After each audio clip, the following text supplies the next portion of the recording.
Hello विद्यार्थी मित्रों, આપણે સૌ જાણીએ છીએ કે આપણે દરેક વિડીયોની શરૂઆત કઈ રીતે કરીએ છીએ, સરસ્વતી શ્લોકથી। તો આજના વિડીયોની શરૂઆત પણ આપણે સરસ્વતી શ્લોકથી કરીશું। હવે બધા જ વિદ્યાર્થીઓ બે હાથ જોડી આંખ બંધ કરી સરસ્વતીનો શ્લોક ગાવા માટે તૈયાર થઈ જાય।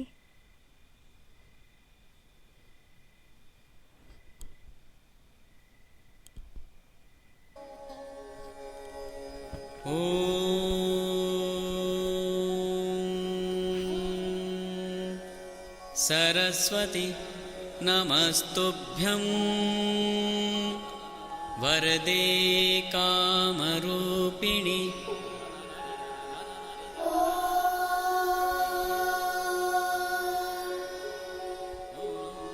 सरस्वती नमस्तुभ्यं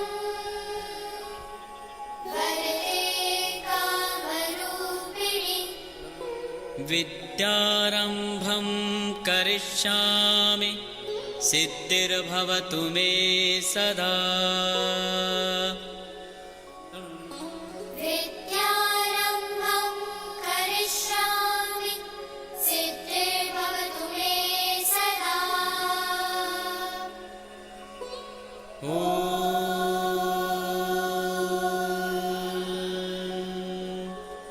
सरस्वती नमस्तुभ्यं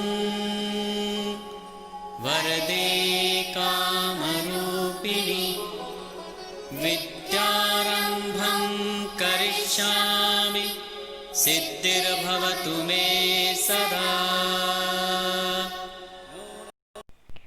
કે સ્ટુડન્ટ, આપણે લેસન નંબર 4 જોઈ રહ્યા છીએ, ઓવર હેલ્પર્સમાં આપણે એક્ટિવિટી નંબર 6 સુધીનો અભ્યાસ કર્યો છે।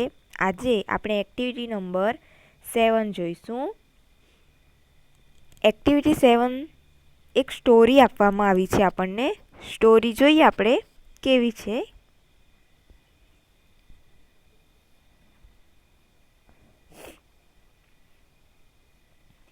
એક્ટિવિટી 7, શિક્ષકની મદદથી વાર્તા વાંચો। આપણને એક વાર્તા આપવામાં આવેલી છે, એ વાંચવાની છે અને હું તમને એનું ગુજરાતી પણ કહીશ। હું અત્યારે જે વાંચું એ બધાએ ધ્યાનથી સાંભળવાનું છે કે જેથી તમને પણ એકદમ સરસ રીતે વાંચતા આવડી જાય।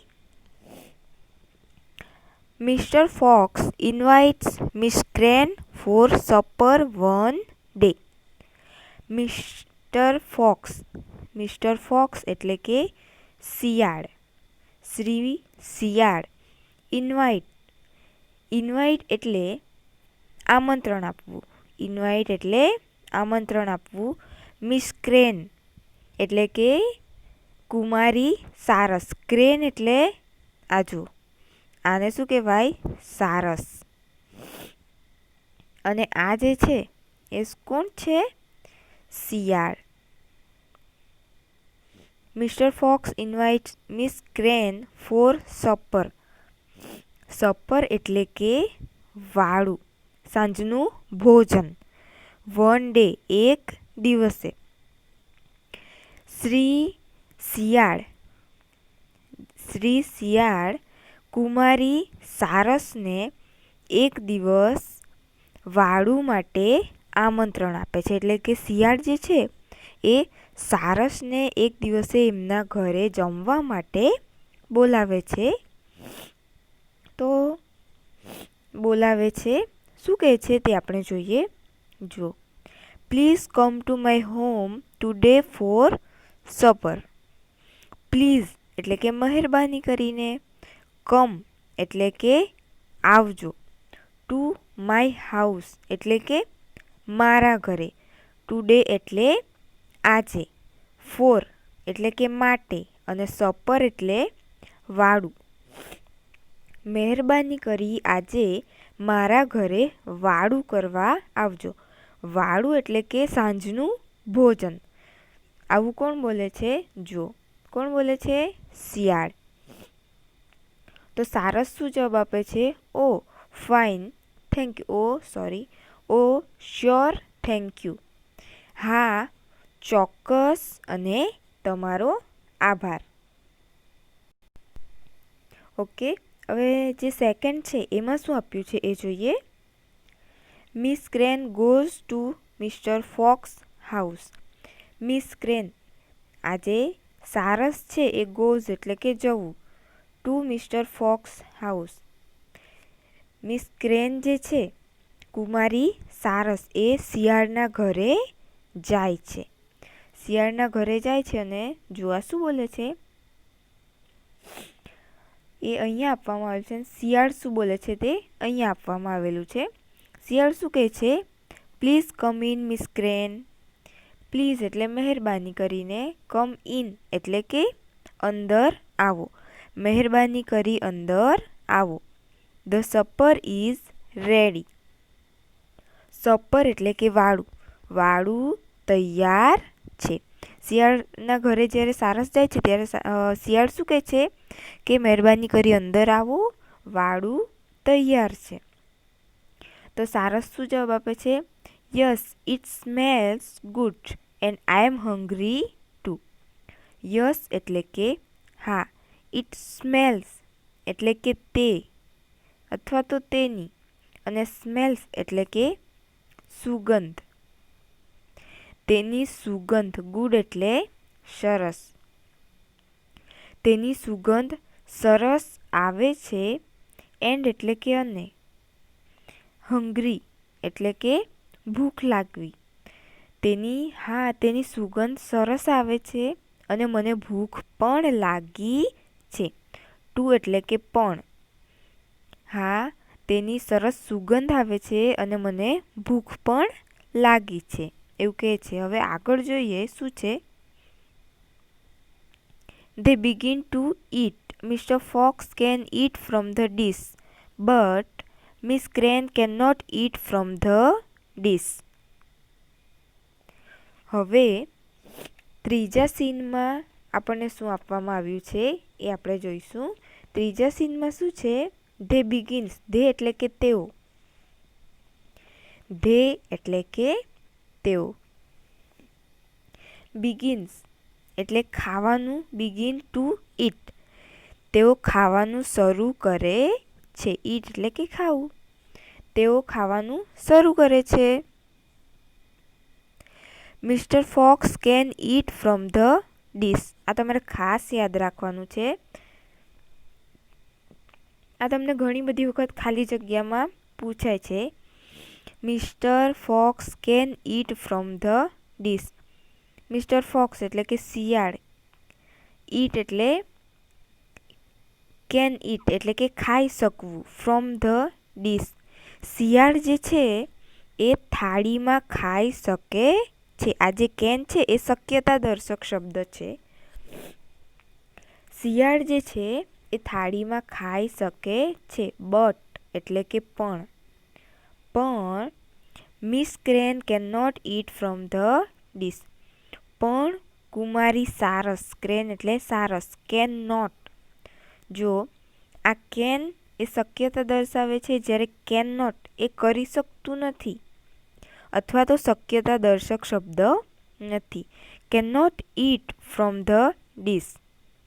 પણ કુમારી સારસ જે છે એ થાળીમાં ખાઈ શકતી નથી. થાળીમાં કોણ ખાઈ શકે છે?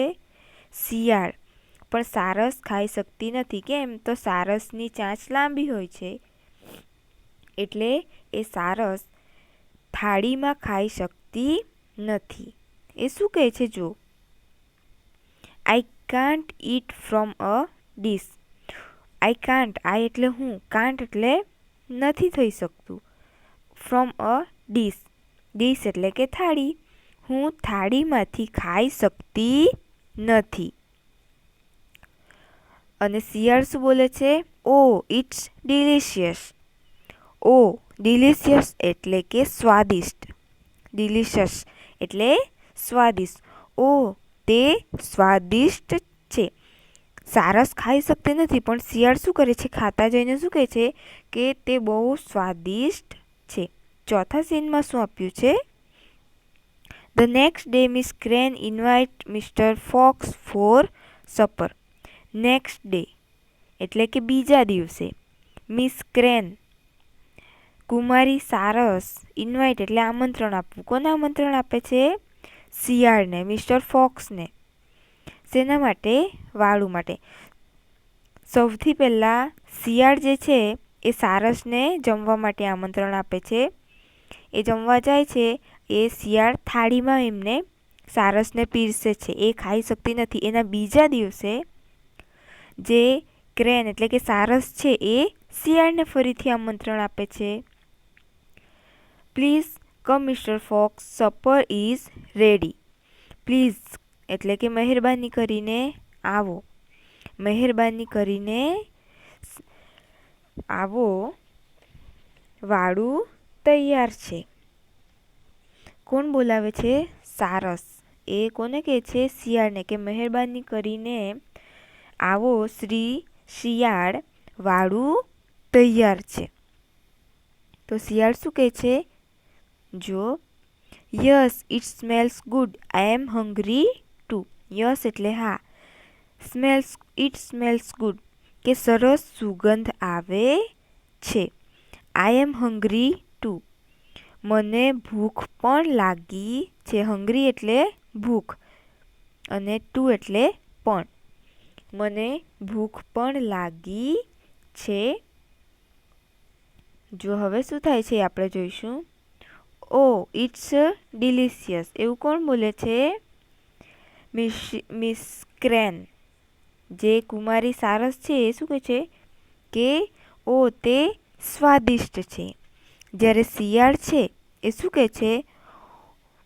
Oh no I can't eat from a pot.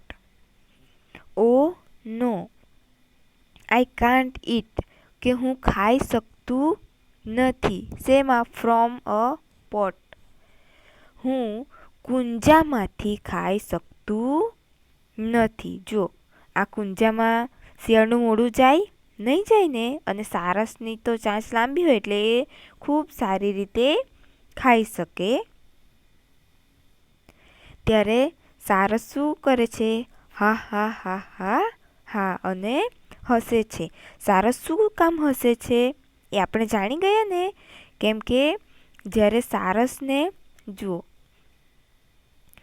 સૌપ્રથમ જ્યારે શિયાળે સારસને જમવા વાળું કરવા માટેનું ઇન્વિટેશન આપ્યું હતું ને, ત્યારે સારસને શેમાં આપ્યું હતું? વાળું ડીશમાં. અને સારસ ડીશમાં ખાઈ શકે તેમ ન હતું. એવી જ રીતે સારસે જ્યારે ઇન્વાઇટ કર્યું શિયાળને, ત્યારે સારસે શેમાં આપ્યું જમવાનું? પોટમાં. અને પોટમાં આપ્યું તે સારસ સારી રીતે ખાઈ શકે અને શિયાળ ખાઈ શકતું નથી. ત્યારે શિયાળને એની ભૂલ સમજાય છે અને સારસ એને ખૂબ સરસ રીતે પાઠ ભણાવે છે. વિદ્યાર્થી મિત્રો, એક સ્ટોરી છે. અહીં આપણે એનો વિડીયો જોઈશું. And the crane. One day, a fox invited a crane for dinner at his house. The crane was happy to receive the invitation and agreed readily. When she went over, the fox welcomed the crane inside. They sat together and talked, and soon it was time for dinner. When the fox came out of the kitchen, he carried 2 flat dishes with soup. He served and sat down to enjoy the soup. The crane could not drink the soup because of its long beak. This irritated the crane, but it greatly amused the fox. He lapped up his own soup and kept looking at the crane. The next day, the crane invited the fox to dinner. The fox readily agreed. When the fox reached the crane's house, the crane welcomed him warmly.